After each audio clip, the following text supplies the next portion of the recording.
Često čujemo pojmove gustina kose, gustina naseljenosti, gustina soka. A šta u fizici predstavlja gustina? Šta je to gustina, kako odrediti gustinu? Probajmo to saznati na sljedeći način. Uzmemo kocku zapremine V1 jednako 500 cm kubni. Na primjer voda. Voda ima gustinu 1000 kg po metru kubnom.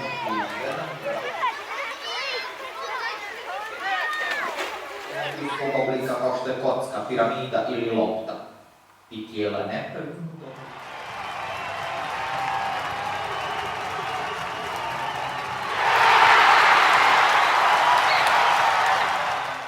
Sad vrlo zanimljivo kako odrediti srednju gustinu neke smjese. Kao primjer uzimamo da smo...